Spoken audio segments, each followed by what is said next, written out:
जनमंच सभागार में महापौर एवं नगर विधायक ने छड़ी पूजन के साथ किया छड़ी मेले का शुभारंभ, दी संबंधित जानकारी। आपको बता दें, महापौर डॉक्टर अजय कुमार एवं नगर विधायक राजीव गुंबर द्वारा जनमंच सभागार में छड़ी पूजन के साथ जाहर वीर गोगाजी महाराज की स्मृति में लगने वाले छड़ी मेले का शुभारंभ मंगलवार दोपहर 2:30 बजे किया गया। सरदार छड़ी के मुख्य पुजारी विनोद प्रकाश ने विधि विधान के साथ छड़ी पूजन कराया। महापौर डॉक्टर अजय कुमार, नगर आयुक्त शिपू गिरी, उपसभापति मयंक गर्ग, दल नेता दिग्विजय चौहान, मेला संयोजक नीरज शर्मा, कार्यक्रम संयोजक गौरव जैन, उप संयोजक के बत्रा एवं नूतन तोमर ने छड़ी परिधान गोगाजी को अर्पित करते हुए संपूर्ण मेला निर्विघ्न शांति से संपन्न होने और महानगर में खुशहाली की प्रार्थना की। काफी लंबे समय से, दशकों से जहांगीर जी गोगाजी महाराज मेला त्योहार का आयोजन होता है। आपको मालूम है, अभी कुछ दिन पूर्व ही जारवीर गोगाजी का जो शक्ति का केंद्र है, वहां पर परम यशस्वी मुख्यमंत्री जी आए थे और जो शक्ति का सरोवर है वहां पर उसका लोकार्पण किया था। जारवीर गोगाजी की स्मृति में जो ये मेला है, आज विधिवत इसका शुभारंभ हुआ है, जिसमें कि निशान के रूप में छड़ियां चढ़ाई जाती हैं। 3 दिन तक छड़ियों का मेला चलेगा। तदुपरांत 5 तारीख की शाम को मेले गुबाल का विधिवत उद्घाटन होगा और लगभग 3 सप्ताह तक ये मेला चलेगा और इसमें विभिन्न तरह के आयोजन होंगे, जहां एक और सांस्कृतिक राष्ट्रवाद है जो हमारा, उसको लेकर अतुल्य भारत, मेरी माटी मेरा देश, स्पीक मैके के द्वारा भारतीय संगीत की परंपराओं का जीवंत प्रदर्शन होगा। वहीं दूसरी ओर जो अपने देश की विभिन्न विधाएं हैं, चाहे कवि हों, चाहे शायर हों, चाहे मुशायरा पढ़ने वाले लोग हों, वह भी अपना प्रदर्शन करेंगे। विभिन्न विद्यालयों के बच्चे भी इसमें भाग लेंगे। कृष्ण लीला भी होगी और रामकथा भी होगी। मेले को सुंदर बनाने के लिए पूरी नगर निगम की टीम लगी हुई है। आपने देखा जिस तरह आप सब लोगों के सहयोग से कांवड़ का बहुत ही सुंदर आयोजन पूरे नगर में इस बार हुआ, उसी तरह से मेले में भी नए नए विधाएं, चाहे वो मनोरंजन को लेकर हो या अपने देश में जो उत्पाद हैं, जो माननीय प्रधानमंत्री जी का एक संकल्प है कि अपने देश के बने उत्पादों को बढ़ावा दें, उसके लिए भी विभिन्न रूप से हम लोगों ने लगभग 20 दुकानें सुरक्षित की हैं, जहां से अपनी बहनें सेल्फ हेल्प ग्रुप जो वह प्रोड्यूस बनाते हैं, जो उत्पाद बनाते हैं, उसका प्रदर्शन भी हो पाए, गो उत्पाद का भी प्रदर्शन हो पाए, जो गौशाला से हमारे उत्पाद बनते हैं उनका भी प्रदर्शन हो पाए, और जो श्री अन्न है माननीय प्रधानमंत्री दुनिया भर में जिसको प्रमोट कर रहे हैं सुपर फूड के रूप में, उससे द्वारा बनी हुई चीजों का भी हो पाए। और ओडीओपी के तहत विभिन्न जनपदों से हम लोगों ने लोगों को आमंत्रित किया कि वह अपने सामान का प्रदर्शन करें। तो जहां एक और मनोरंजन हो, वहां दूसरी और सांस्कृतिक राष्ट्रवाद को जो बढ़ावा देकर विकसित भारत की ओर जाने का, उसे प्रेरित करने का, उसे पुनर्जीवित करने का जो स्वप्न माननीय प्रधानमंत्री और माननीय यशस्वी मुख्यमंत्री योगी आदित्यनाथ जी देखा है, उस दिशा में हम प्रयास करेंगे ये मेला उस पर खरा उतरे। कबड्डी खेल में 6 week certificate course in sports coaching करने पर रवि कोरी का स्टेडियम में हुआ भव्य स्वागत। स्पोर्ट्स अथॉरिटी ऑफ इंडिया के अंतर्गत Netaji Subhash National Institute of Sports Bengaluru में कबड्डी खेल में 6 week certificate course in sports coaching करने पर रवि कोरी का सहारनपुर मंडल ओलंपिक एसोसिएशन के द्वारा स्वागत किया गया। यह स्वागत एवं सम्मान doctor Bhimrao Ambedkar sports stadium में किया गया। एसोसिएशन के सचिव डॉक्टर अशोक कुमार गुप्ता एवं खेल प्रशिक्षकों के द्वारा मंगलवार शाम 5:30 बजे रवि कोरी का माल्यार्पण कर स्वागत किया गया। जी उस्ताद जी, आज किस लिए सम्मान किया है? मैं डॉक्टर अशोक कुमार गुप्ता, सचिव ओलंपिक संघ। आज हम यहाँ एकत्रित श्री रवि कोरी जी को सम्मानित करने के लिए एकत्रित हुए हैं, जिन्होंने अभी हाल में NIS पटियाला के माध्यम से बंगलोर सेंटर पे कबड्डी खेल के अंदर डिप्लोमा किया हुआ है, सर्टिफिकेट कोर्स किया हुआ है, जिसके लिए हम इनको बधाई देते हैं, साधुवाद देते हैं ओलंपिक संघ से कि एक कुशल खिलाड़ी जो कि एक प्रशिक्षक की श्रेणी में आ गए हैं, क्योंकि इस कोर्स को करने के बाद एक प्रशिक्षक की श्रेणी में आ जाता है ये, तो उस श्रेणी में हम इनको सम्मिलित करते हुए इनको बहुत बहुत बधाई देते हैं, साधुवाद देते हैं। हमारे साथ गौरव कपिल साहब अंतर्राष्ट्रीय बैच फिजिक खिलाड़ी हैं, लाल धर्मेंद्र प्रताप जी हैं, मुस्किन अंसारी जी हैं,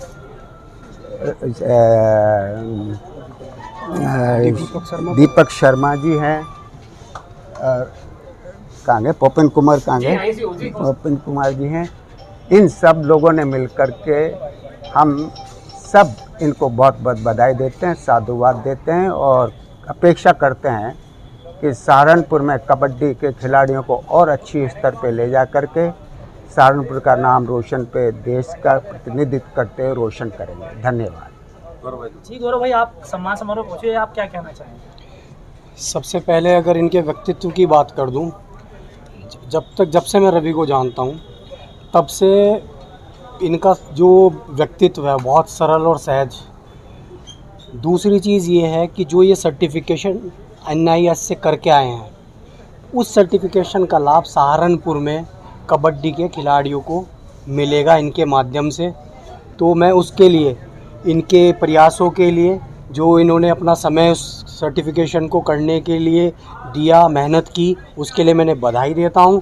और सहारनपुर के खिलाड़ियों का कबड्डी में जो इनके माध्यम से प्रशिक्षित होकर बाहर प्रतिभाग करेंगे, उनके उज्जवल भविष्य की कामना करते हुए पुनः आपको बधाई देता हूँ। जी रवि जी, आज आपका सम्मान समारोह आयोजन किया गया है, खेल संघों के प्रशिक्षकों ने आपको सम्मान किया, कैसा लग रहा है और क्या कहना चाहिए? मेरे लिए बहुत गर्व का समय है और मैं सभी में अपने प्रिय गुरुजनों का मैं दिल से धन्यवाद करता हूं। और मैं आशा करता हूं और इतना ही कहूँगा कि जो भी इनकी मेरे से उम्मीद है, मैं उन पर खरा उतरूँ और कबड्डी को जितना ही ज़्यादा आगे बढ़ाने की कोशिश करूँ। जनपद में भीम आर्मी एवं आजाद समाज पार्टी काशीराम की नशे के विरुद्ध नई पहल, लोगों को किया जागरूक। भीम आर्मी एवं आजाद समाज पार्टी काशीराम ने नई पहल मंगलवार शाम 5 बजे से शुरू की है, जिसमें गांव-गांव जाकर समाज को नशे के विरुद्ध जागरूक किया जाएगा। राष्ट्रीय कोर कमेटी सदस्य राजन गौतम ने इस मुहिम की शुरुआत की है, जिसका नारा है एक युद्ध नशे के विरुद्ध, शराब नहीं किताब चाहिए। हर गांव, घर एवं गली मोहल्ले में जाकर लोगों को शिक्षा के लिए प्रेरित किया जाएगा और नशा छोड़ने की अपील की जाएगी। राजन गौतम ने संकल्प लिया है कि हर घर नशा मुक्त हो, इसीलिए वह लगातार 1 साल तक जनपद में हर गांव, घर एवं गली में जाकर लोगों को जागरूक करेंगे। पुलिस लाइन से यातायात जागरूकता को लेकर LED जागरूकता वैन को हरी झंडी दिखाकर किया गया रवाना कार्यक्रम आयोजित।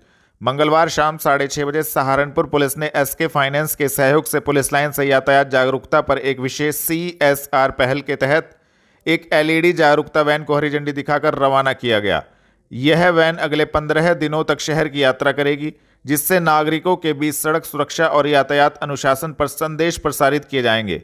इस पहल का उद्घाटन Siddharth Verma SP traffic, Amarpreet Singh Batra CEO SK finance के द्वारा किया गया। नकुड़ विधायक एवं SDM सदर ने किया चिल्काना क्षेत्र में यमुना नदी से प्रभावित गांवों का दौरा। लगातार हो रही बारिश एवं हथनी कुंड बैराज से छोड़े गए पानी के कारण यमुना नदी का जलस्तर बढ़ा हुआ है, जिसके कारण यमुना नदी के किनारे बसे कई गांवों में फसलें जलमग्न हो गई हैं और यमुना नदी के कटाव में बह गई हैं। इससे किसानों को भारी नुकसान हुआ है। मंगलवार शाम 5:30 बजे नकुड़ विधायक मुकेश चौधरी, SDM सदर सुबोध कुमार ने अधिकारियों के साथ यमुना नदी के तट पर बसे गांवों का दौरा किया और किसानों से उनकी फसलों को हुए नुकसान के बारे में जानकारी ली। विधायक जी, आज इस दर का दौरा किया है क्या? भारी बरसात के बाद आज हम और SDM साहब, HSO चिल्काना, सिंचाई विभाग की टीम, राजस्व की टीम, सारी टीम आज जो है हम लोग सब गांव के जिम्मेदार लोग हैं, चाहे वो टोडरपुर में जो भारी नुकसान हुआ है उसको देखने आए थे, आपके लालवाला में, आपके मझार में, आपके पचकुआ में, आपके आलनपुर में। अभी हम आलनपुर के घाट पे खड़े हैं। यहाँ आप देखो किस तरह से लोगों की, दलित लोग हैं हमारे, इनकी जमीन इसमें गिरती जा रही है और इधर भी काफी जमीन गिरने का काम हुआ है। जहां जहां ठोकरों की जरूरत है वहां ठोकरें बनवाई जाएगी।